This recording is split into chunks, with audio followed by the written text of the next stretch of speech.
Ya está grabando, profe.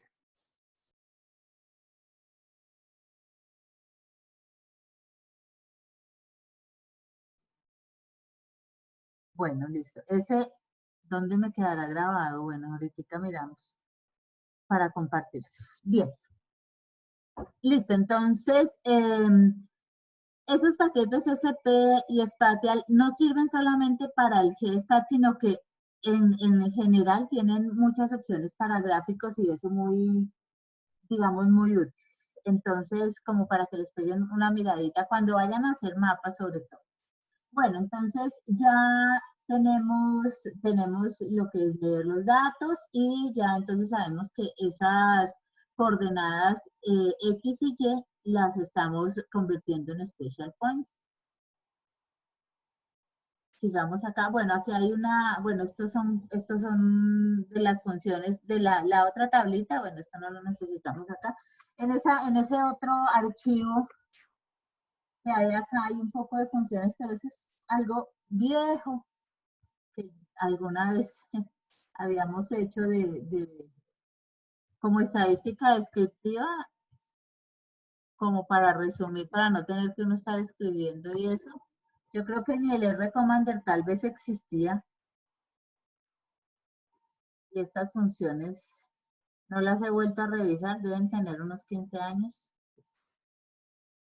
Pero eso solo hacen medias y varianzas y cuantiles y esas cosas, o sea, pero igual ahí ustedes tienen el archivo en la carpeta, era como para sacar algunas cosas interesantes y resumidas más rápido de los datos.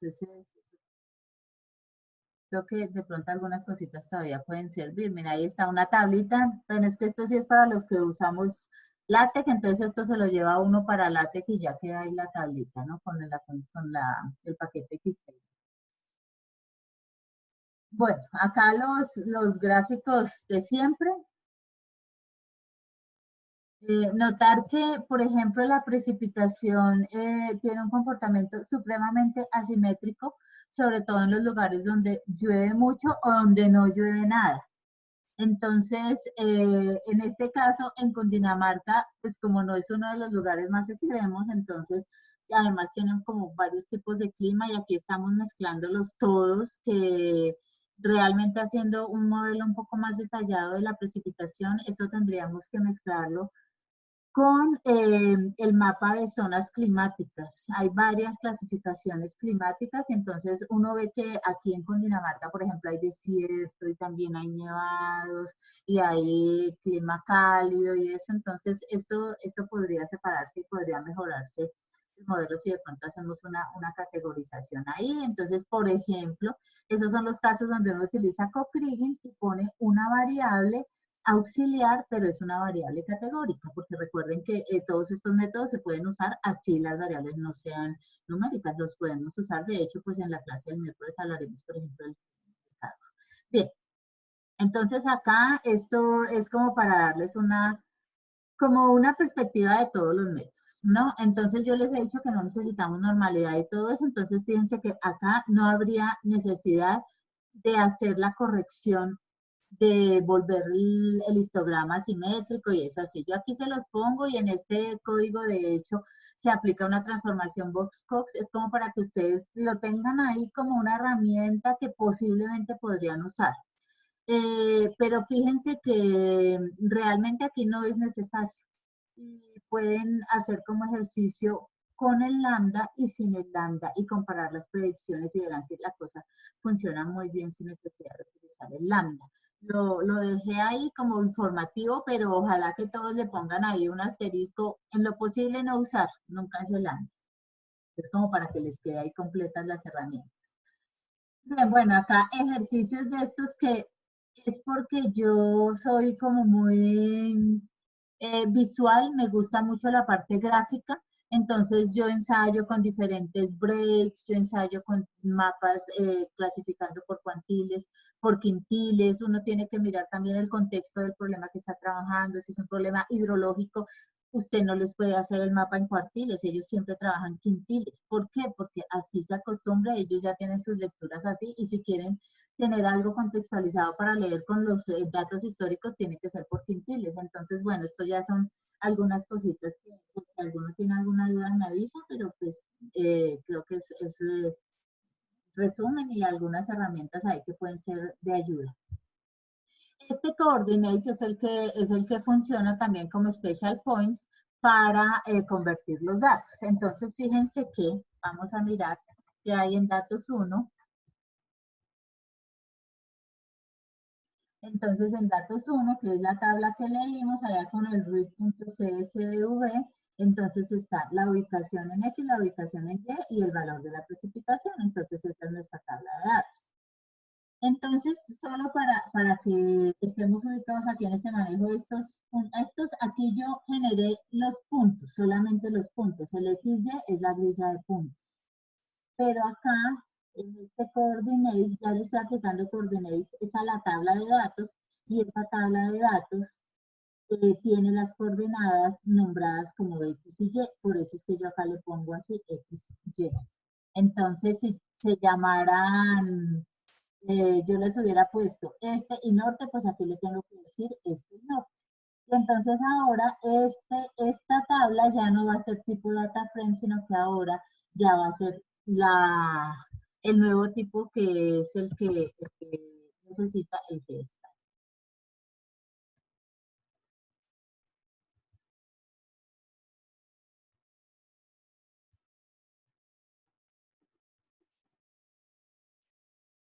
Entonces ahí está el tipo de datos. Cogió el data frame, pero ahora el data frame es un special points data frame, o sea que ya es una tabla, pero es una tabla que contiene objetos espaciales. Entonces ya se modificó el tipo de datos, por eso es que acá yo le he puesto datos y luego entonces le pusimos datos 1. Bueno.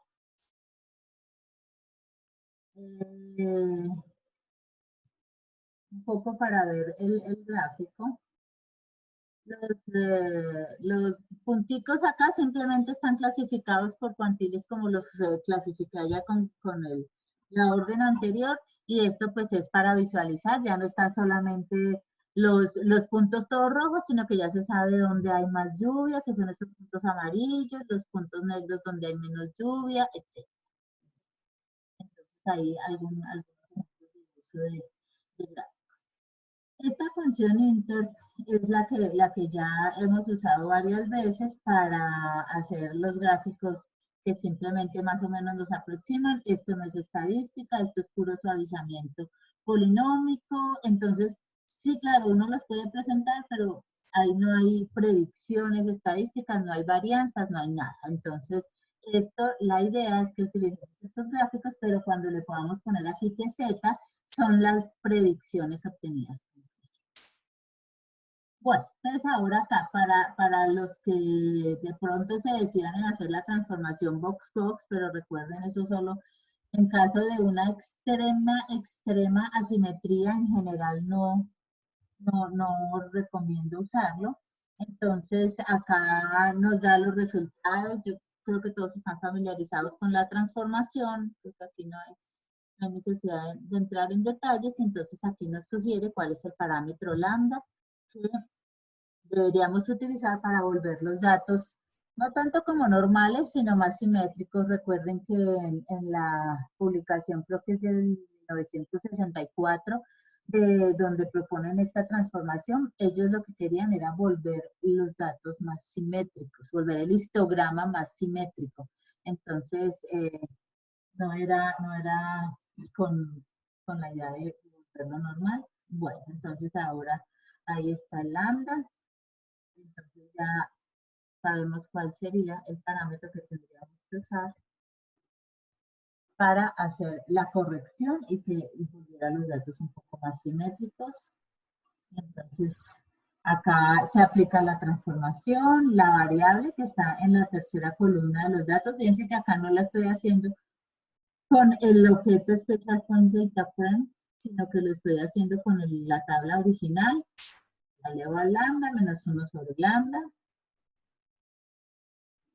Y entonces quiere decir que ahí en ese datos 2 construí la tabla que tiene las dos coordenadas y que tiene la variable ya transformada para volverla un poco más simétrica. Resumen.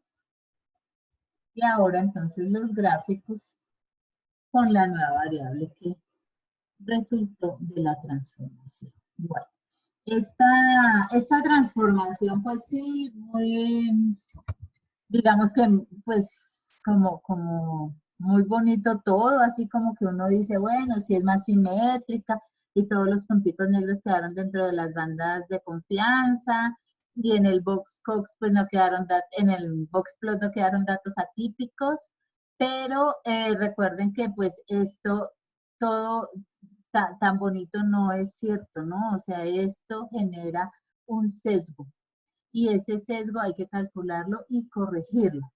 El GSTAT tiene la corrección por sesgo.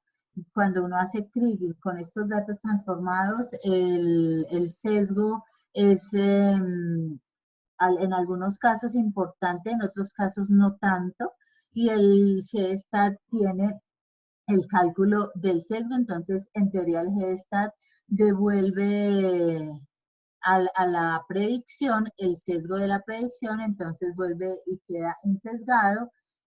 Sin embargo, yo he hecho las comparaciones y no me da igual. Habría que dedicar el tiempo de ver cuál es la diferencia que hay entre el sesgo que efectivamente uno calcula y el sesgo que corrige el GSTAT. Esa parte hay que revisar. Pero en teoría lo tiene ahí, entonces por eso cuando uno va a hacer el kriging es que le da todos esos parámetros. Cuando uno va a hacer el kriging es que allá en la función del kriging tiene que dársele la función para que corrija si hay anisotropía. En esa función del kriging se le tiene que decir si se aplicó o no una transformación Box-Cox. Entonces son parámetros que uno saca de los análisis anteriores, pero solamente los usa hasta ese momento. Bien, entonces sigamos. Bueno, lo mismo acá, entonces otra vez ya se crea el nuevo conjunto de datos, ya con la variable transformada. Esto es lo mismo, pero pues con la nueva variable.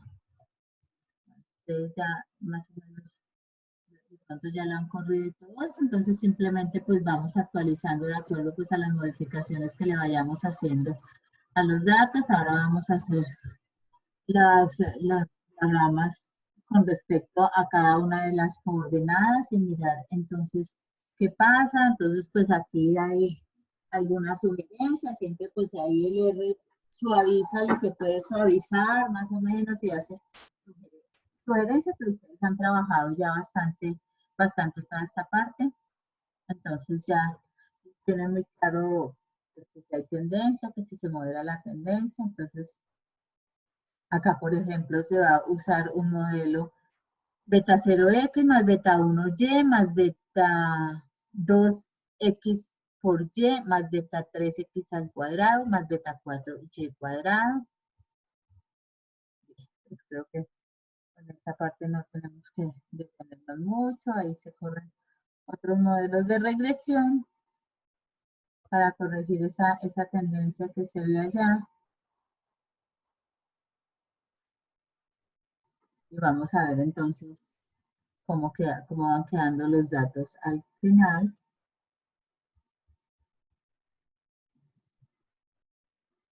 Bueno, todo esto es un poco repetición de lo que ustedes ya han trabajado. Por eso, pues yo estoy pasando rápido por eso, pero si tienen algún comentario, alguna duda o algo, por favor me lo hacen saber inmediatamente. Bueno, acá están los residuales contra X, ya no se ve tendencia, ¿no? Ya se ve más como todos aproximadamente, de pronto aquí hay unos atípicos, pero aquí están todos como en esta banda. Y pasa lo mismo con respecto a Y.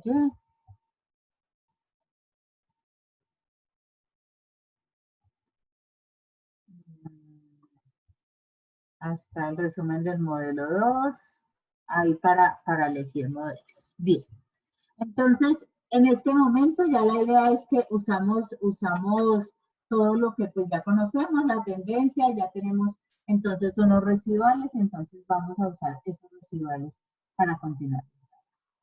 Aquí entonces, ¿por qué nos devolvemos al GBR? Por la función ifit. Con la función ifit entonces vamos a encontrar, como siempre, el modelo propuesto y los parámetros iniciales. Y esos parámetros iniciales y ese modelo propuesto, inclusive el modelo estimado, no lo podemos llevar para el paquete GEOSTAT porque algunos de los modelos coinciden entre los dos paquetes. No todos los modelos coinciden, pero sí algunos. Entonces, cuando coinciden, pues uno lo puede leer, habiéndolo calculado en GBR, lo puede leer en GEOSTAT y viceversa. Entonces, por eso, pues mientras sea una sola variable para decidirse por el modelo y para calcular los valores iniciales, pues es bueno pensar en usar el, el paquete de GOR y usar entonces el ifit, por ejemplo, si uno quiere encontrar los valores iniciales. De todas maneras, no es obligatorio, ¿no? Si uno quiere trabajar directamente en el GESTAT, lo hace, solamente que no hay esa herramienta interactiva. Bueno, entonces acá el gráfico de siempre, ya aquí no hay tendencia, esa parte pues ya la hemos superado. Aquí el cálculo de los semivariogramas empíricos.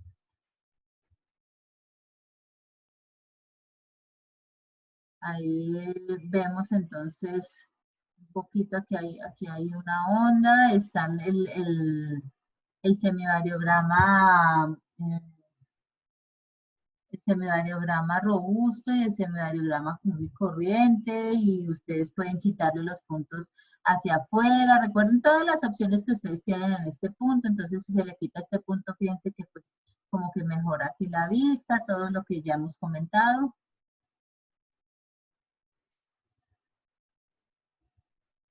Aquí entonces ya está el gráfico de la estimación, que es lo que ustedes me han ido mostrando paulatinamente. Abrámoslo de nuevo, que quedó en la ventana compartida. Entonces, pues ahí están las 4 estimaciones.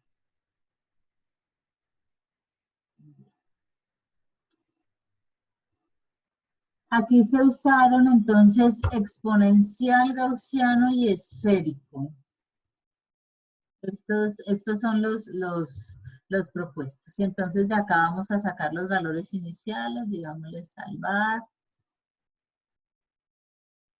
Inicialmente a este, pongámosle un exponencial, aumentemos un poquito la silla, rango, disminuyamos, Profe, salvar. Ahí quedaron guardados 2, señor. una preguntita.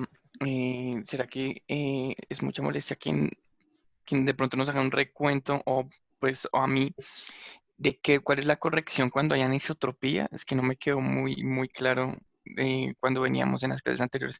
O sea, uno hace una evaluación en diferentes direcciones y en nuestro ejercicio nos dio que es isotrópico, pero cuando no, cuando es anisotrópico, hablábamos de una corrección de anisotropía. ¿Cuál es esa corrección, profe? Y yo creo que, bueno, yo no sé, yo creo que yo les subí las presentaciones para mirar un poquito aquí yo creo que yo le subí una carpeta a la página que se llama presentaciones, miremosla acá, así. Aquí te voy a contar, digamos, lo que hace la corrección por anisotropía. Ya lo otro es que en el Kriging, cuando le pidamos la orden del Kriging, él simplemente me va a decir, ah, bueno, ¿cuál es? Aquí ya está, presentación.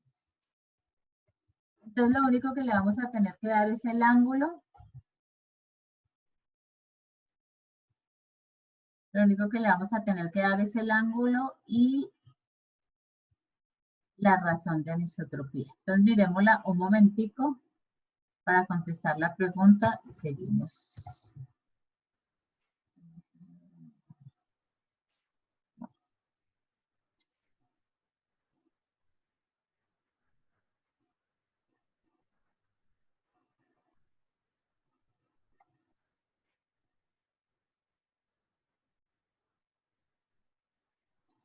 Bueno, entonces en particular, ¿qué hacemos con la anisotropía?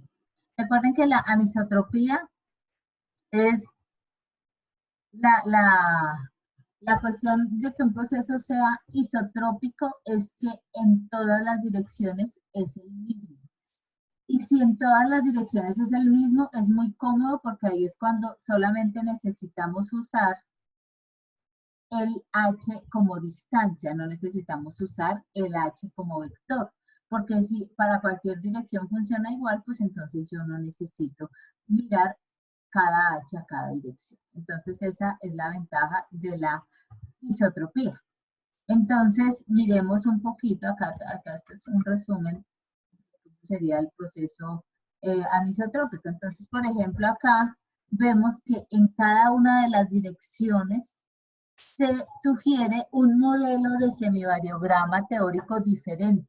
Acá de pronto yo puedo pensar en un exponencial, pero acá yo pienso de pronto como en uno lineal. Acá puedo pensar de pronto en alguno de los periódicos como un efecto hueco y acá también, pero como en otro. Entonces, claro, diferente modelo de semivariograma. Entonces ya ahí yo digo, no hay forma, o sea, mi semivariograma definitivamente es anisotrópico. Entonces ahora yo lo que tengo que pensar es qué tipo de anisotropía tiene. Si el modelo solamente cambia en cuanto a sus parámetros, entonces estoy en el caso que es el que se puede corregir, digamos, directamente en la orden del Kriging, en el código del Kriging, yo le digo, el ángulo al que encontré mayor rango en el semivariograma es, por ejemplo, 50 grados, pero todos los semivariogramas son el mismo. Entonces, esa es la anisotropía más sencilla, porque esa anisotropía me permite modelar el semivariograma omnidireccional y decir que el omnidireccional es, por ejemplo, esférico. Entonces, ahí yo qué estoy diciendo, voy a modelar el semivariograma omnidireccional con un modelo esférico, pero tiene diferente rango a diferentes direcciones. A eso es a lo que se le llama la anisotropía geométrica. Mismo modelo, diferentes rangos. Entonces, lo del rango espacial es lo más importante porque es saber hasta dónde yo incluyo datos en la predicción por Kriging. Si yo no sé cuál es el rango, entonces yo me puedo quedar corto o tomar demasiados datos que ya van a ser innecesarios. Entonces, si por ejemplo, le digo, no, es que me voy a hacer el loco con eso de la anisotropía y entonces voy a modelar todo con el semivariograma omnidireccional y tomo que el alcance es 100. Y resulta que en el ángulo 90 grados el alcance, por ejemplo, es 180. Entonces yo no estoy usando el alcance. O es menos, entonces el ángulo 45 grados tiene un rango que es solamente de 10. Pues después de 10, un poquito más, ya todo eso me da la misma ponderación. Entonces, por eso es que el rango, digamos, es como la pieza fundamental de esta parte de la anisotropía. Este es, digamos, que el más fácil de corregir y este es el que vamos a ver ahorita. Él nos pide a qué ángulo se encuentra el mayor rango. Eso es lo que pide este tipo de corrección de anisotropía. Entonces, si uno pudiera hacer, esto lo hacen los software los software de sistemas de información geográfica. Entonces, se van por cada ángulo. Esta es la superficie con todos los puntos del semivariograma, y entonces se va por cada ángulo y va mirando en qué ángulo y qué radio, en qué ángulo y qué rango. ¿Sí? El rango es el que me va a dar este eje principal de la elipse. Y entonces, si no hubiera anisotropía, pues yo tendría un círculo porque sería igual la distancia del rango en cualquier dirección. Pero en la medida en que haya anisotropía, pues esta elipse me va a dar, perdón, este gráfico me va a dar una elipse porque el rango es mayor a una dirección que otra. Y entonces acá tendré que este sería el eje principal de la elipse, que es justamente el ángulo al que se encuentra el mayor rango espacial o alcance espacial. Y entonces el ángulo secundario será perpendicular a ese ángulo principal. Ese ángulo principal es el que yo le debo dar al Kriging para que me corrija el problema de anisotropía. Entonces, cuando yo sé que hay isotropía, si yo tengo la oportunidad de usar, por ejemplo, ArcGIS o tengo la oportunidad de usar QuantumGIS o GVSIP, ellos hacen estos gráficos. Entonces, si yo veo que esto es un círculo, entonces es isotropía. ¿Cuál es la diferencia con la herramienta que nosotros estamos usando? Lo que pasa es que nosotros hacemos en el R que el semidiagrama 0 a 45, a 90, 135, de pronto hacemos, si tenemos muchos datos, pues hacemos unos más, unos 9 o 12 semidiagramas, pero no los podemos hacer todos. Acá pues él hace, pues obviamente no los hace absolutamente todos, pero él hace muchos y hace un suavizamiento. Y entonces, pues claro, aquí se da más información. Este se llama el diagrama de Rosa. Por ahí uno, bueno, uno lo podría hacer con un código, no es difícil. Alguna vez, hace algunos años hice por ahí ese ejercicio, pero realmente tampoco es que usted tenga que estar calculando eso cada grado, ¿no? Con cada 15 o cada 30 grados que lo calcule está bien. Y en general, pues tampoco es que usted tenga miles de datos para hacer tantísimos semidiagramas. Entonces, eso sí es un problema con estos gráficos, porque así se tengan solo 10 datos, se hace este diagrama de Rosa. Entonces, si no se tienen suficientes datos, eso tampoco es creíble. Bien, entonces, aquí está el dibujito resumen, que sería recordar que este gráfico de esta elipse básicamente es, se tiene una elipse cuyo eje principal es justamente el ángulo al cual usted encontró el mayor rango en el semidiagrama empírico. Y este ángulo teta es el que usted le tiene que dar al Kriging para que él en cada uno de los puntos haga la respectiva rotación. Y el ángulo teta más pi medios, pues es el eje secundario de la elipse, y entonces ahí usted ya tiene todo lo que necesita para saber cómo va a corregir la anisotropía, porque usted tiene el ángulo al cual hay mayor rango, tiene ese rango, y aparte pues tiene el ángulo secundario y tiene ese rango en el ángulo secundario. Que si en este ángulo usted encontró el mayor rango, evidentemente como esto forma una elipse, en el ángulo justo de lo que estamos llamando aquí eje secundario será donde usted tiene el menor de los rangos. Entonces, ahí está el ángulo principal teta, el ángulo de menor rango que es pi, y la razón de anisotropía que es el cociente entre los rangos. Si no hay estacionariedad de segundo orden, sino como en este caso que se me diagrama lineal y solo hay estacionariedad intrínseca, no pasa nada, el concepto se mantiene, solo que ya no podemos hablar de rango porque aquí no hay rango, este modelo no es estacionario de segundo orden, y entonces ya usted lo que haría sería encontrar las pendientes en los diferentes ángulos y haría un cociente de las pendientes. Bueno, entonces ahora, ¿qué método se utiliza para hacer esa corrección?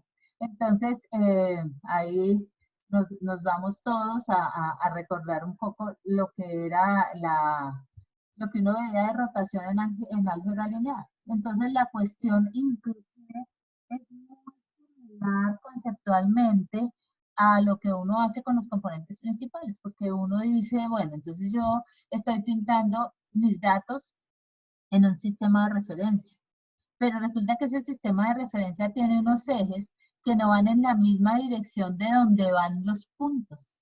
Entonces, ¿en qué direcciones que van los puntos? Y busco esa dirección. Entonces, eso mismo es lo que uno hace aquí. Entonces, va a coger ese punto y va a buscar esa dirección. Entonces, aquí yo tengo el punto original de coordenadas HX, HY. Y yo lo voy a llevar a un punto con unas nuevas coordenadas. Como dependen de este ángulo, entonces yo lo que voy a hacer es rotarlo. Y entonces, pues, uno lo rota, yo creo que pues ustedes se acuerdan, utilizando básicamente una matriz de rotación. Entonces ya vamos a recordar la matriz de rotación. Pero además yo necesito, pues, mirar cuál es la longitud, ¿sí? Y entonces, aquí es donde se relaciona perfectamente lo que es gamma de h con el gamma de h', que será la nueva coordenada, porque entonces yo tengo que recalcular las dos cosas, tengo que recalcular el largo del vector y además rotarlo.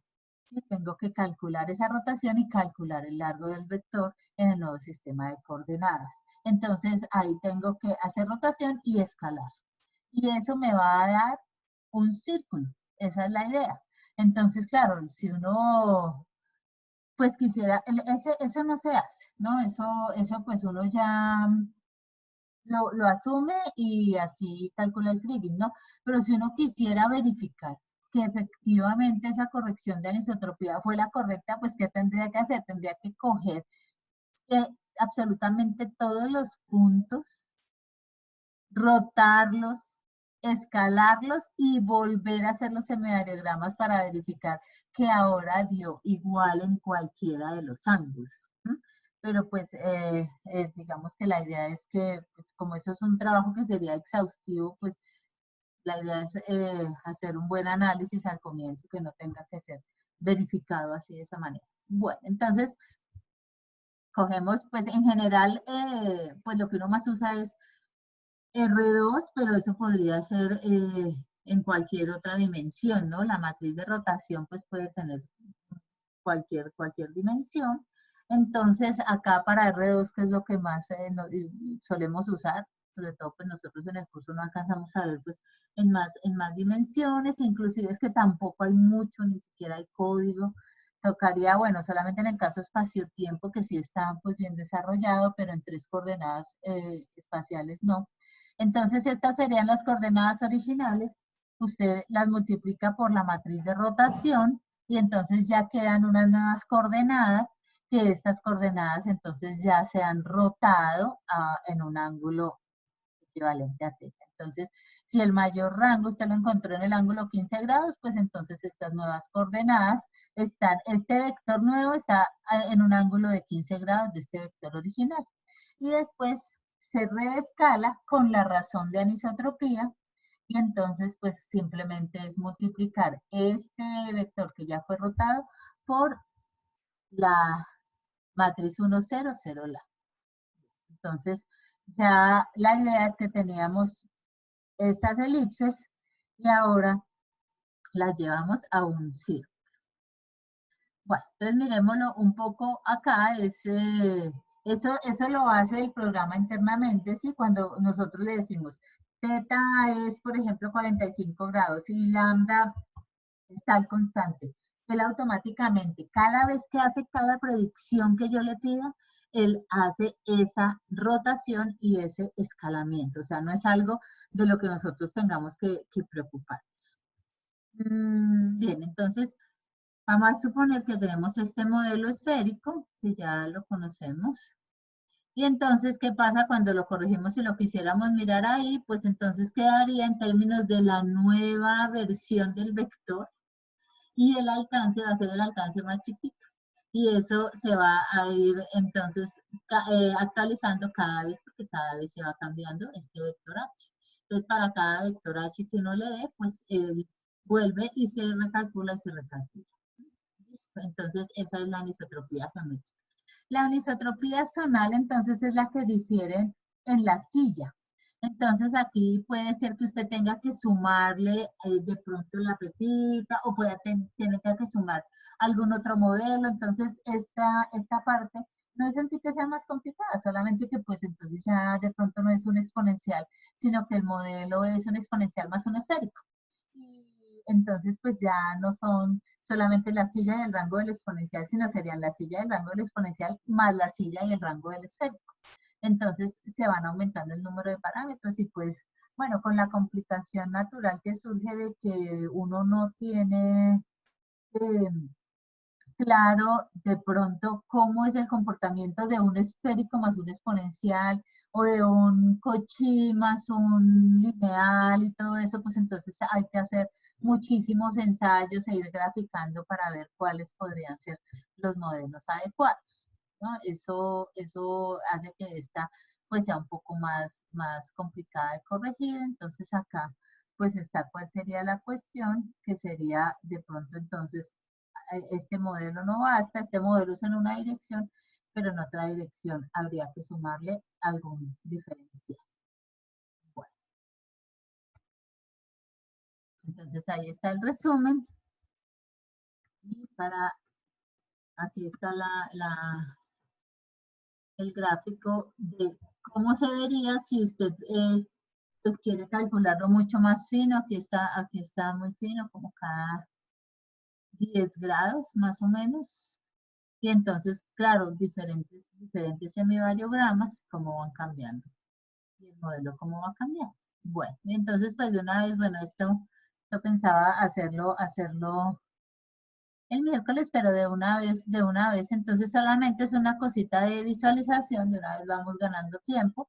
Estas son gráficos obtenidos con ArcGIS. Quien en su trabajo tenga ArcGIS, aprovéchelo para los mapas, aprovéchelo para la resolución, la buena calidad de la visualización. Recuerden que de todas maneras el ArcGIS es un software, sí, de sistemas de información geográfica, pero no es un software estadístico.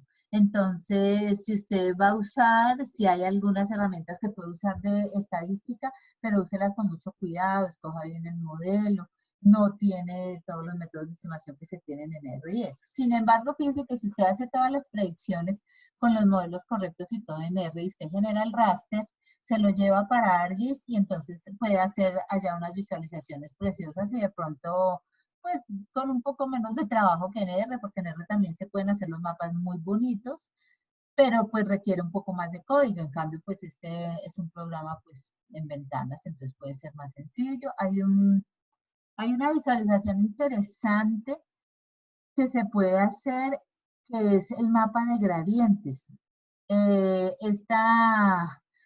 Digamos que a mí me parece que tiene una interpretación espectacular si tuviera sentido, ¿no? De pronto no en todos los problemas aplicados tenga sentido, pero la idea es que va mostrando la flechita hacia dónde va creciendo, hacia dónde va aumentando la variable. Entonces, si uno no solamente quiere ver dónde es mayor, sino hacia dónde va aumentando, a veces es claro, como en este caso, que en este caso sí es un problema muy evidente que aquí es mayor que acá, pero al interior de cada uno se ven tendencias. Entonces, digamos que eso es lo bonito del mapa de gradientes, hacia dónde como que se va moviendo cada punto. De todas maneras, pues hay que revisar los métodos y todo eso, porque pues hay muchas cosas de los softwares sí que no son estadística. Bien, entonces, bueno, aquí una clasificación, que eso pues sí, más o menos lo hemos visto, pero estos son cómo hace el ArcGIS la tendencia, que el ArcGIS entonces le grafica los puntos en R3 y proyecta hacia cada una de las paredes los puntos. Entonces aquí yo tengo la variable contra el eje Y y la variable contra el eje X, y entonces pues uno ve como contra las paredes la posible tendencia. Entonces pues bueno, es una herramienta bonita. Yo lo digo porque yo sé que algunos en el trabajo tienen el ArcGIS y pues se puede estar subestimando. El ArcGIS es una herramienta buena, no para usar como muchos la usan, que le dan siguiente, siguiente, siguiente y terminar. Y entonces aquí así se vería, así pues se tiene que ver el resultado de los mapas de ustedes. Este sería la predicción con la distancia inversa, que no es un método estadístico, ya lo comentamos alguna vez en clase. Entonces, es solamente si usted no lo va a hacer bien con la estadística, si no va a modelar todo como debe ser, pues entonces, bueno, utilice la distancia inversa. Pero tenga en cuenta que usted no va a tener varianzas. ¿Usted qué puede hacer? Usted pues puede hacer la predicción en el lugar donde se tiene la medición y comparar con la medición, ¿sí?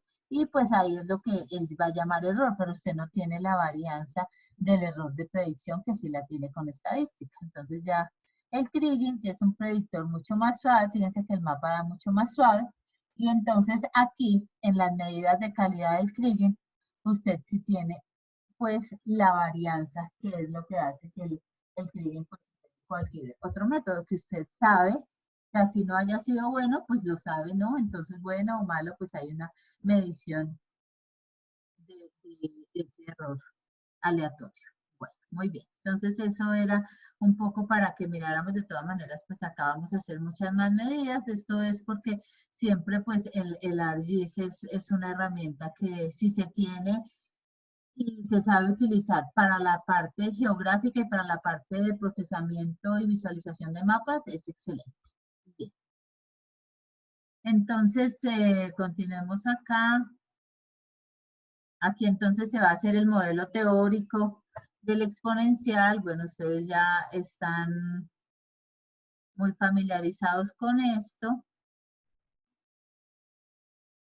Diferentes modelos. Si hay alguna pregunta, pues me avisan, pero pues aquí estoy pasando rápido porque esto es lo que ustedes me acaban de presentar en el parcial. Ustedes ya están familiarizados con esta teoría, entonces vamos a ir al crimen. Por acá quedó de ejercicio, creo que les quedó de ejercicio que ustedes lo hicieran con el esférico, no me acuerdo si les di acá, les dejé uno como ejercicio, aquí les di los valores iniciales. Bueno, ahí ustedes van viendo toda la estimación.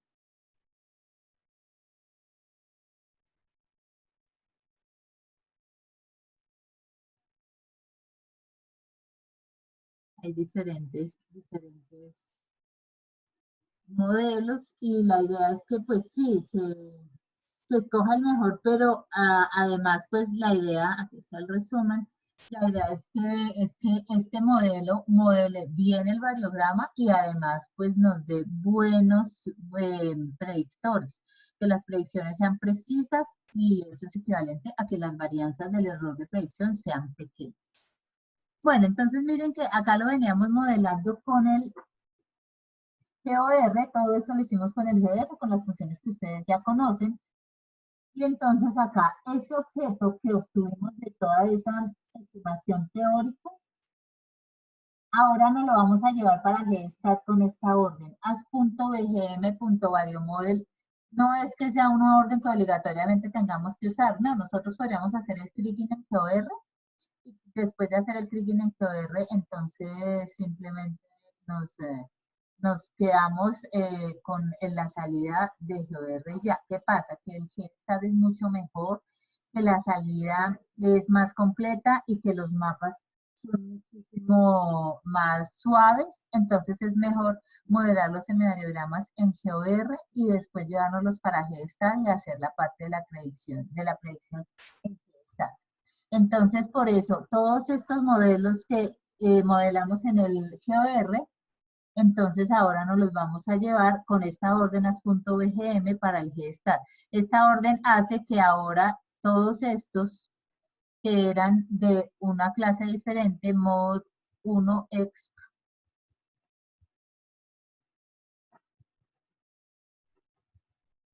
class mod 1 exp, fíjense que es la clase actual, ahora lo vamos a correr y entonces ahora nos va a quedar además con esa nueva clase. Entonces ahora ya este semidiagrama también lo puede leer el GStat. Ahora esta clase variomodel, ¿no? Listo, y entonces ya, si ya los corrimos todos, entonces ahora ya es darle simplemente los residuales y el modelo para hacer entonces las predicciones. Entonces, esta validación cruzada, ¿qué hace? Esta validación cruzada siempre es necesario hacerla. Sin embargo, si son hartos datos, usted puede tener que dejar corriendo el computador Profe, harto qué pena. tiempo. ¿Sí? ¿Cuál modelo es el que te estás llevando para GeoStat? ¿El Los, empírico o el...? no, los teóricos, Ah, listo, vale, profe. los teóricos ya, porque ya le vamos a decir que haga la predicción. Entonces, los que te dan de variofit y de LICFIT. Entonces, Vale, ¿qué vale, profe. hace la validación cruzada? La validación cruzada lo que hace es, como lo que estábamos viendo ahorita en la presentación, pero quitándole a cada uno a la vez, a los datos uno a la vez. Entonces, por ejemplo, cuando yo hago la validación cruzada, vamos a ver así como teníamos la tablita acá, Yo acá, entonces, si voy a hacer la validación cruzada, tengo que en este punto XY la medición había sido 3.490. Eso yo lo sé.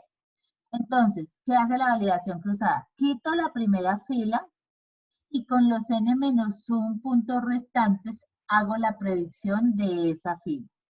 Luego quito la segunda, luego vuelvo a poner la primera fila, pero quito la segunda y con los n-1 restantes vuelvo a hacer toda la predicción y entonces encuentro la predicción en el punto 2 y así sucesivamente con todos, por eso es un poco largo.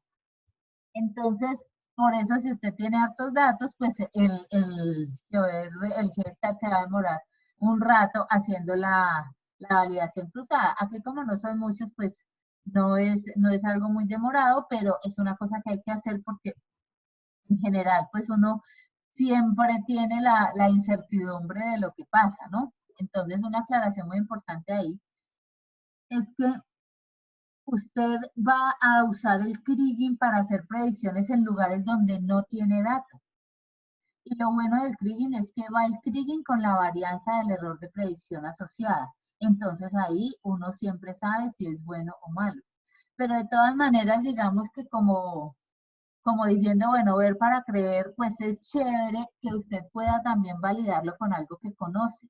Entonces, es bueno que usted pueda compararlo con los datos que tiene medidos. Entonces, usted dice, listo, yo no tengo dato en el punto menos 140,29. Voy a predecir ahí. Y predigo y encuentro la varianza del error de predicción. Pero pues también es bueno saber cómo está haciendo las predicciones en los puntos donde yo conozco el dato. Y entonces así sé si es bueno o malo. Entonces por eso digamos que digamos, muy saludable siempre hacer validación cruzada, porque uno está comparando contra algo conocido. Pero digamos es más como por tranquilidad personal, porque realmente el kriging viene con su respectiva varianza del error de predicción, así que realmente no es algo que nos deba preocupar más de la cuenta. Entonces, listo. Entonces aquí se hizo la validación cruzada con cada uno de los modelos. Qué Ahora, pena. ¿sí? Es que yo en algún lado había visto que utilizaban la variación cruzada para escoger como el mejor modelo teórico. No sé si es correcto. Sí, claro, lo que pasa es que si tú quieres utilizar ese criterio, está bien, ¿sí? Pero no es que sea así. ¿Por qué? Porque es que cuando tú estás usando validación cruzada, tú la estás usando con los datos que tienes medidos. Entonces, si tú vas a escoger tu modelo con los datos que tienes medidos, es válido, porque tú estás usando un modelo para hacer la predicción y te da seguridad predecir en donde tú conoces, ¿cierto? Pero realmente, si es en términos estadísticos, tú debes elegir el modelo que te dé menor varianza del error de predicción. Y en la validación cruzada tú no estás calculando varianzas. No sé si me hago entender. En la validación cruzada tú estás calculando cuadrado medio residual estimado, porque estás comparando contra algo medido. Pero la varianza, que es lo que se minimiza en la predicción del kriging, tú la estás calculando es cuando calculas el kriging en cada uno de los lugares donde te interesa. Entonces, por ejemplo, tú dices, yo lo voy a hacer con la validación cruzada. Entonces yo te puedo decir, listo, tú en la validación cruzada usas, no me acuerdo cuántos puntos hay aquí, como 85, bueno, no me acuerdo cuántos puntos, ya miramos. Entonces tú dices, bueno, en mi conjunto de datos hay 100 puntos. Y yo elegí el modelo, el que me dio los mejores resultados en validación cruzada. Listo, los elegiste con 100 puntos. Pero si yo hago el kriging y hago la predicción en 1000 puntos y te digo, yo voy a elegir el modelo que me dé menor suma de varianzas en esos 1000 puntos, también es válido. Y digamos, yo lo estoy haciendo de términos estadísticos, literalmente porque estoy minimizando la varianza del error de predicción.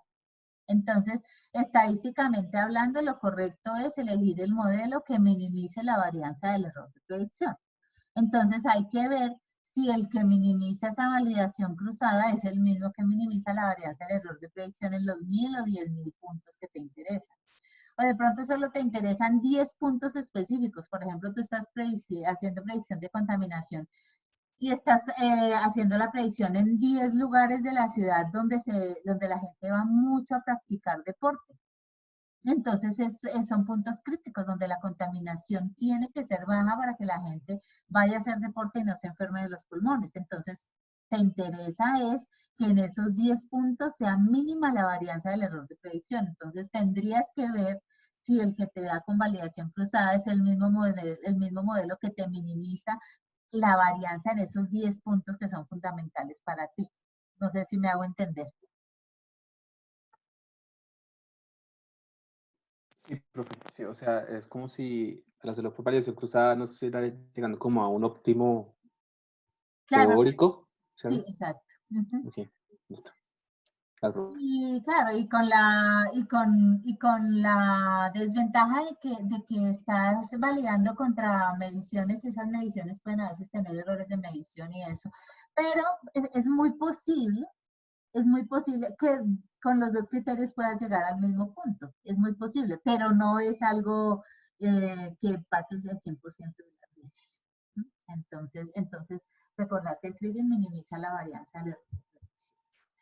Listo, Esta profe. medida por la que me estaba preguntando John al comienzo, esa es una propuesta. O sea, lo que pasa es que entonces como en la validación cruzada usted le puede calcular la media, usted puede calcularle la varianza, usted puede hacer la estadística descriptiva que se le ocurra. Usted puede decir, no, yo voy a hacer la mediana, no, yo voy a hacer la desviación absoluta con respecto a la mediana. Usted puede elegir con qué medida de calidad de los residuales se va a quedar.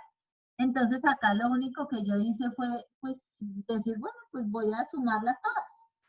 Pero pues puede ser que usted se quiera quedar solamente con la media de los residuales o con el cuadrado medio residual o eso.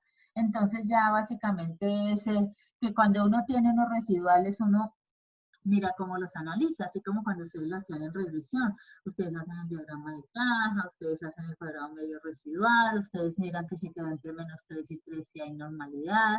Todos esos mismos criterios se podrían utilizar acá, porque son criterios de validación de predicciones. Entonces, cualquiera de esos está bien que lo utilicen acá.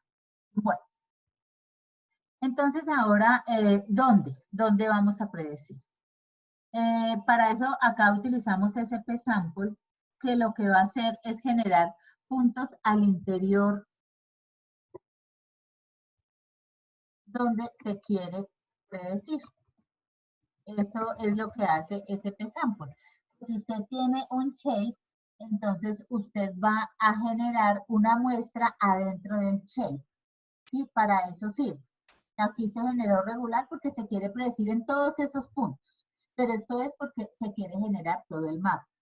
Pero no echen en saco roto el caso donde usted no necesariamente quiere generar el mapa. A usted le interesa predecir solamente, como les decía ahorita, en los parques. Usted lo que quiere es mirar, por ejemplo, calidad del aire. Entonces a usted le interesa saber cómo está funcionando el aire en los lugares donde la gente usualmente va a hacer deporte.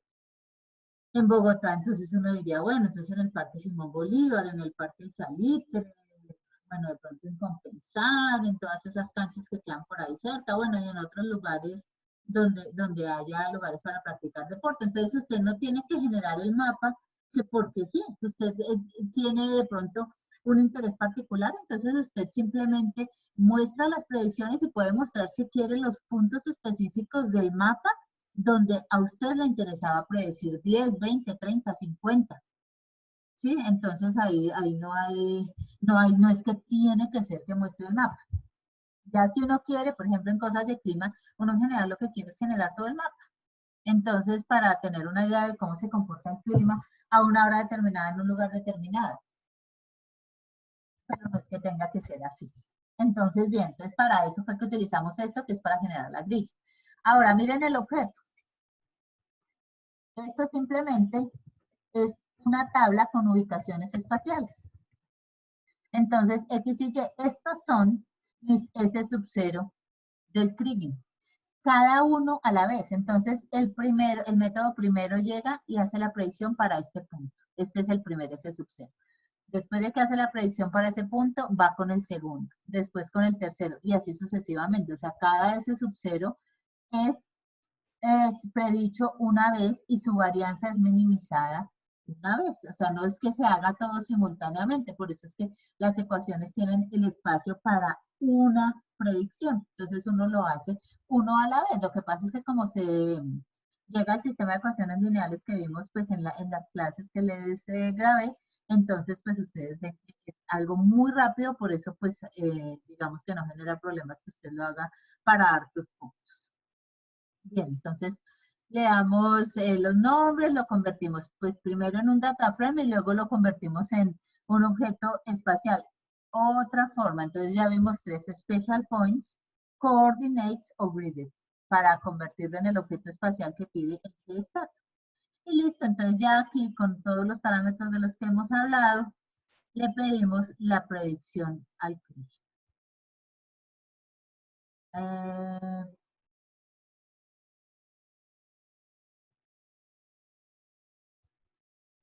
Ahí ya, bueno, aquí en este caso ya lo que les quería comentar. Ya habíamos, por ejemplo, verificado que este era el modelo. Entonces yo puedo decir, no le voy a meter los residuales, sino le voy a dejar que él calcule. Y entonces le meto los datos sin corregir por la media. O si le meto los residuales, pues acá le pongo 1. Que eso quede claro ya dónde están los datos, en qué tabla están, dónde se va a hacer la predicción y el modelo teórico del semivariograma para hacer la predicción. Y ya entonces eso es lo que vamos a usar para pedirle el Kriging. Entonces, él ahí usó Kriging universal, que es Kriging universal cuando dentro de la predicción se vuelve a decir que vuelva y estime los parámetros de la media. Pero fíjense que previamente, o sea, digamos que es una ventaja tener todo aquí, pero previamente la idea es que ustedes hayan decidido cuál es el modelo. Porque si yo no sé cuál es el modelo, entonces no sé qué le voy a dar acá. Si hago Kriging ordinario es porque la media es constante, pero la tengo que estimar. Y si hago Kriging simple, es que la media es constante y conocida. Entonces tiene todas esas opciones bueno. Listo, entonces ya aquí simplemente sacamos aparte la varianza, pero podemos mirar el objeto acá. El resultante del Kriging.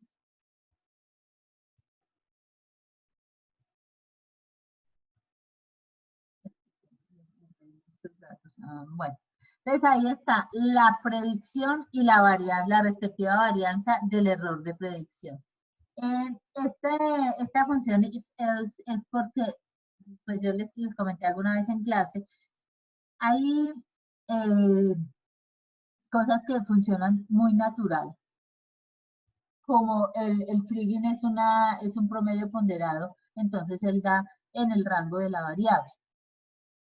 Entonces, si uno quisiera, por ejemplo, que el Kriging tiene que estar entre 0 y 5, pues tendría que hacer una orden adicional para que no se saliera de ahí. Tendría que truncarlo. Y eso pues complica bastante los procesos, porque entonces ya no sería el sistema de ecuaciones, ya tendría una restricción adicional y todo eso. Entonces, pues eso digamos como para que lo tengan presente, pero en general pues el Kriging va a dar dentro de los rangos. Aquí simplemente, pues como por mirar cuáles son los que tienen mayor varianza, pero fíjense que no se ve que sea muy variable. El resumen de las predicciones, el mínimo es 2.673, el máximo 2.937, y estas son las varianzas del error de predicción. Entonces, miremos el encabezado solamente.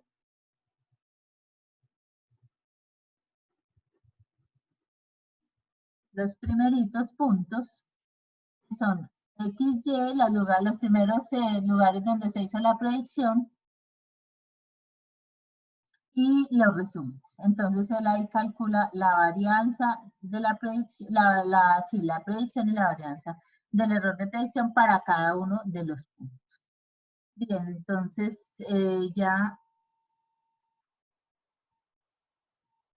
las operaciones de regreso de la transformación Box-Cox, aquí no se está corrigiendo todavía por el sesgo, ya de eso hablamos el miércoles, y los dos mapas. Bueno, pero miremos el de las predicciones. Profe, no me quedó claro muy bien el tema del if, el.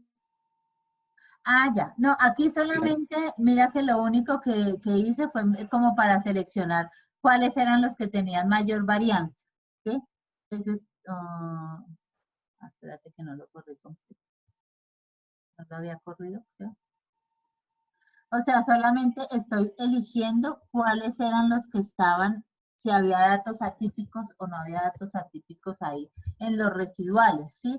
¿Por qué? Porque es de esas costumbres que a mí no me gusta, pero bueno, lo que pasa es que traté de dejar la guía lo más práctica posible. Y es esa costumbre que se tiene de ver si todo está entre -3 y 3, como tratando de mirar la normal.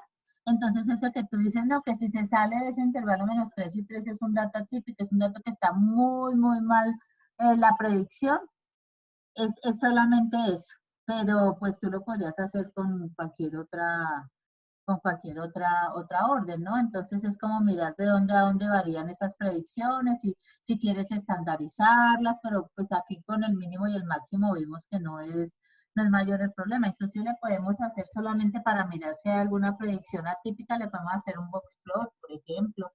Es decir, tú ya coges estas predicciones y haces la estadística descriptiva como si, porque tienes una nueva variable, ¿cierto? Entonces tú haces la estadística descriptiva como se la haces a cualquier variable cuando la recibes por primera vez y la analizas a ver qué está pasando ahí. Entonces es eso, solamente es eso, dónde está el mínimo, dónde está el máximo, ¿sí? Entonces fíjate que por ejemplo acá más o menos vemos que es poco variable, ahí está el diagrama de caja, entonces a esa lista de predicciones tú le haces la estadística descriptiva que se te ocurra para conocer un poco la variable. Ok, profe, y o sea, en ese caso estarías reemplazando originales transformados en este caso. ¿Sí? Es como la idea. Eso está aquí. El regreso de la transformación Box-Cox es este. Ah, ok. ¿Sí? Vale. Aquí está, ¿te acuerdas que es y a la lambda menos 1 sobre lambda? ¿Sí? Entonces aquí es donde está la transformación inversa. Pero vamos a hablar hoy me estoy saltando un poquito esa parte porque vamos a hablar del Kriging transgaussiano el miércoles. Un poquito para que veas las expresiones y cómo se aplicaría y cuál sería el cálculo del sesgo. Porque acá dentro de la función Kriging tú le puedes dar KT, que es Kriging transgaussiano. También lo podrías hacer. Aquí se hizo aparte, pero nos falta hablar de la expresión del sesgo. Entonces ya con lo que hablemos el miércoles podemos mirar esa parte mejor. Pero podrían, si ustedes ven que definitivamente les toca utilizarla, busquen y no utilicen Kriging ordinario, ni Kriging simple, ni Kriging universal, utilicen Kriging transgaussiano y entonces así ustedes no tienen que ustedes mismos devolver la operación como lo estamos haciendo acá, sino que la misma función de una vez devuelve la operación y calcula el sesgo. Bien, entonces este sería el mapa de las predicciones.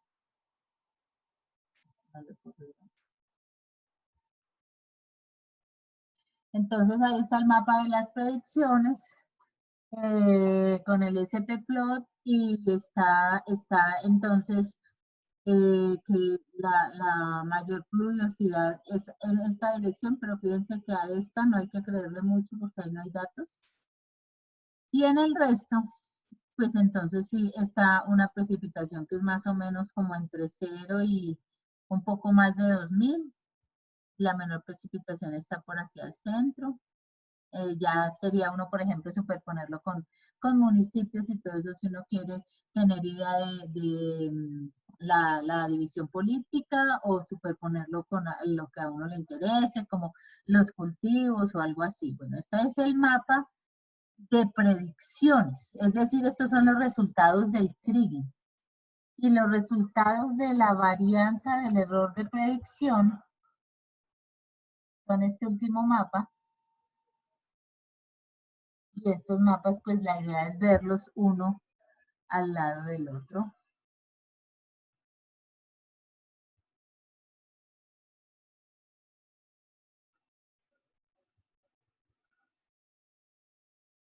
Entonces, aquí tenemos las predicciones y a la izquierda, bueno, dejémoslos al contrario. A la izquierda las predicciones y a la derecha la varianza del error de predicción. Entonces, por ejemplo, acá, donde es menor la predicción de la lluvia, es un poco menos de 500.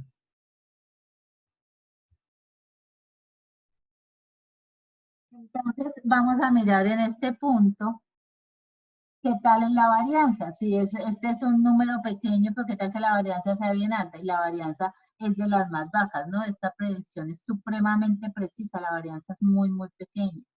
Mientras que miramos, por ejemplo, acá, por ejemplo, predice que es donde más llueve, pero fíjense que es donde hay que menos creerle porque también tiene una varianza altísima, que eso es una cosa de esperarse porque ahí no hay puntos, solo hay puntos hasta acá, hasta donde están estos dos puntos. Y así sucesivamente, entonces uno ve que hacia los bordes, pues acá lo salva este puntito que hay por acá, por eso acá no dio tan terrible, sin embargo ya está como con una varianza como por estos,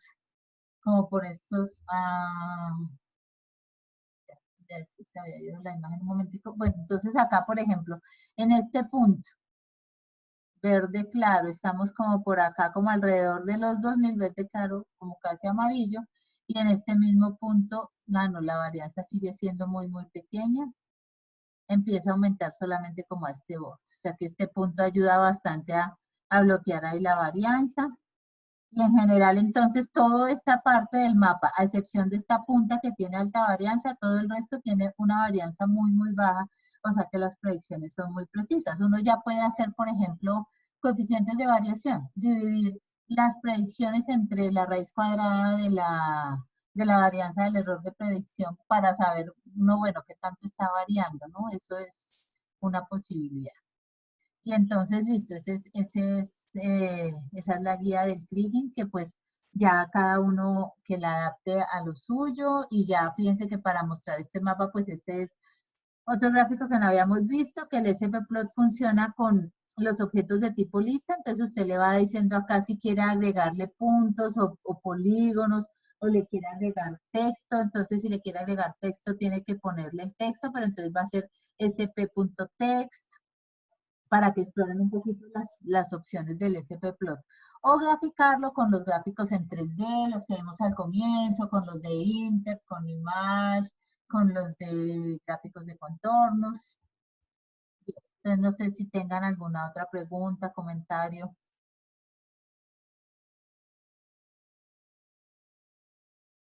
O de la clase, de la parte teórica.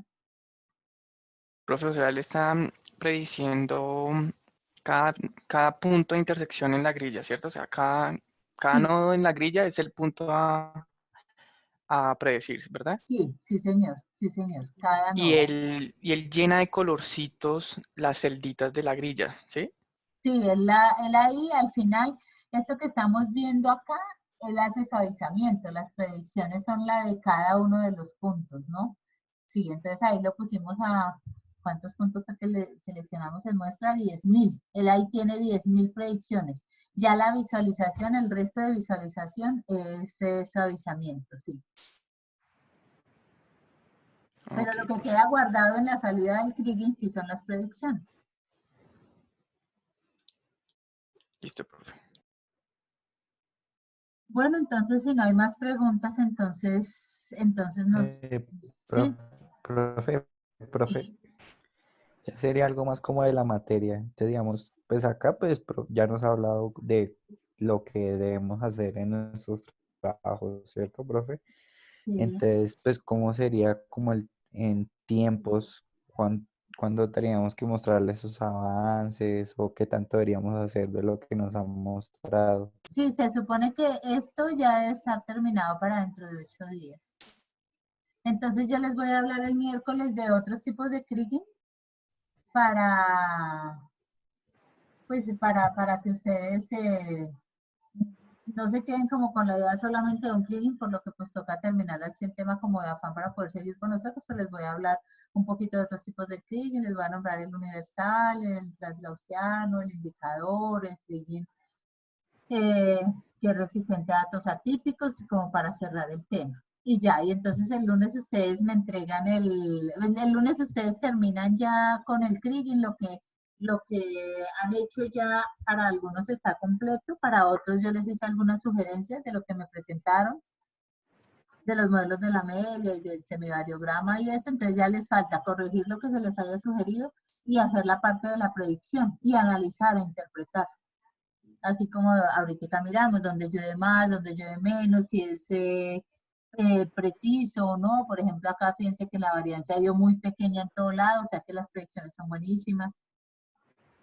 Entonces, pues que lo interpreten y eso, y listo, eso es para dentro de 8 días, porque ya pues empezamos el siguiente tema. O sea, y entonces la metodología del lunes sería igual, por grupos vas llamando. Yo no creo que alcance, porque ahí sí perdemos una clase. Yo creo que va a tocar que me envíen el markdown y más bien si hay alguna cosa, entonces ahí tocaría que le escribieran un poquito más. Sí me gustaría porque es muy enriquecedor escucharlos y para ustedes también, pero creo que ya nos demoramos mucho. Profe, yo estoy pendiente todavía de hacer como la presentación de mi ejercicio. ¿Yo podría hacerlo ahorita? Yo creo que los grupos que faltan, terminen lo de Kriging y me cuentan. Y lo hacemos el otro lunes. Vale, listo. Para que así, sí, porque entonces así ya pues alcanzan a avanzar en todo y pues si tienen algún error pues yo les doy el tiempito para que lo arreglen así como a los otros, para que lo terminen. Listo. Bueno, entonces de todas maneras revisen los videos donde se hace la parte de Kriging simple y por favor lean las notas de clase, que ahí en las notas de clase hay una buena parte de los tipos de Kriging. Entonces, por favor, péguenle una leída a todo el resto de este capítulo. Qué pena, profe. ¿Usted sería tan amable de subir ese video a YouTube? Sí, El señor. de esta clase, ¿sí? Sí, señor, ya lo Muy subo. amable, profe, gracias. Espero encontrarlo, a ver dónde quedó guardado, porque no había guardado la clase. Ya lo busco y lo subo. Bueno, listo. Entonces, bueno, si no hay más comentarios, entonces hablamos el próximo miércoles. Que tengan una feliz noche. Bueno, profe, gracias. Bueno, hasta luego. Gracias, profe. Hasta luego, que estén muy bien. Profe, Gracias, profe. Sí, pues con gusto. no sé, pues yo tengo una duda con respecto a la anisotropía. Digamos, en el caso que uno tenga anisotropía zonal, uno debe modificar el modelo, o sea, hacer el modelo conjunto y volver a hacer la estimación, o sería ya después de No, te tener todo tocaría esto. volver a hacer el modelo conjunto, sino que ahí es donde les digo que toca, por ejemplo, que se pongan a hacer cosas como eso, como que tú digas, no, a ver, yo veo que mi modelo puede ser como un exponencial más una línea, parece que siguiera subiendo, entonces tú dices, pues yo no tengo como una herramienta para mirar cómo se comportaría ese modelo, entonces te tocaría mirar estas opciones, por ejemplo, que tú digas, bueno, ¿cómo se comporta un modelo exponencial más uno lineal? Para verle la forma, a ver si coincide con tu variograma. Entonces, es un trabajo un poco más elaborado, porque, por ejemplo, sería esto, ¿cómo se comporta este modelo, por ejemplo, de 0 a 5, digamos? Entonces, claro, porque tú ya sabes cómo se comporta el exponencial y sabes cómo se comporta el gaussiano, pero no sabes cómo se comporta un exponencial más un lineal, por ejemplo, ¿sí? Entonces tú tienes que decir, no, que es un esférico, ¿y cómo sería un exponencial más un exponencial, por pensar en modelos de covarianza, entonces sería un exponencial más un gaussiano. Entonces tendrías que hacer cosas como esta. Entonces esa sería una covarianza exponencial más gaussiana. Ujú. Entonces, una vez que tú has visto como ese tipo de comportamiento, entonces tendrías que hacer la función con sus respectivos parámetros, ¿cierto? Entonces tienes que hacer la función exponencial general, bueno, como decir exponencial general, tú la vas a construir tu función, para podértela, y ya te tocaría hacer el modelamiento pues en el Optim, por ejemplo. Ok. Y luego ahí sí, cuando ya tenga el de esos dos modelos, luego ahí sí hago la estimación por mínimos cuadrados y todo eso para determinar si está bien. Exacto.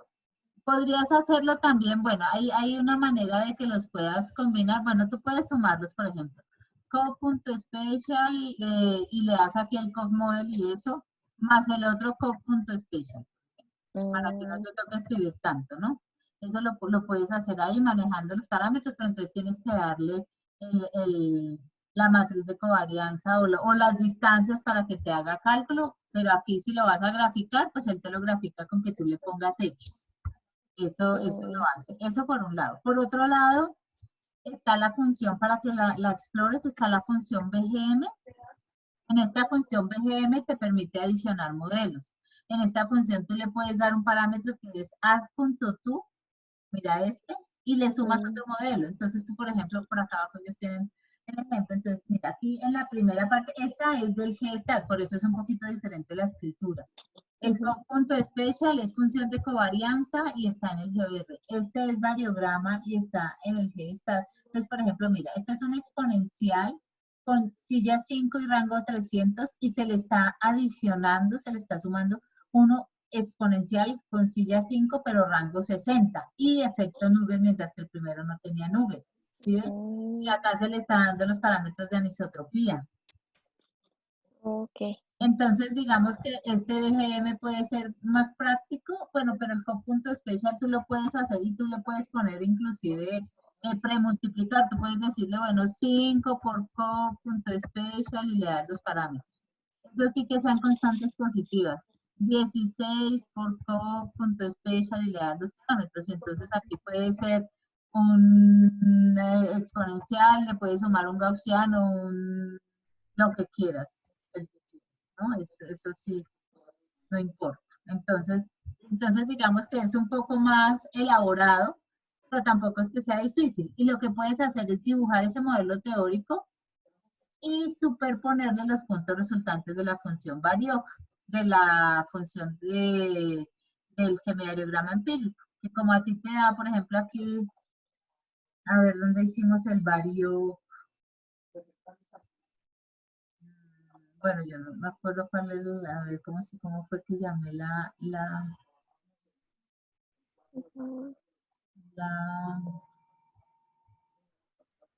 como llamé el último objeto al que le calculé el vario. Un momentico.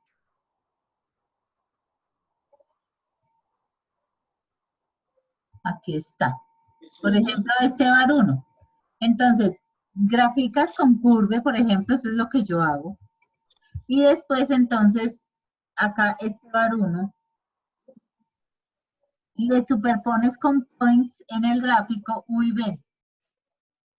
Y entonces así sabes si está cerca o lejos del gráfico que tú estás proponiendo en la suma de modelos. Y te tocaría entonces hacerlo pues como interactivo, pero pues a ti misma, ¿no? Porque no está la herramienta.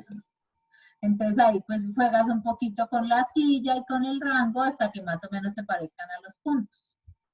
Entonces Ok. esa sería una forma en que tú le darías como los valores iniciales y ves si los puntos sí se parecen a la forma de variograma que tú estás pidiendo, pues que tú sumas un esférico con un cochip y miras qué función te da, si se parece o no se parece a tu semivariograma empírico. Ah, ok.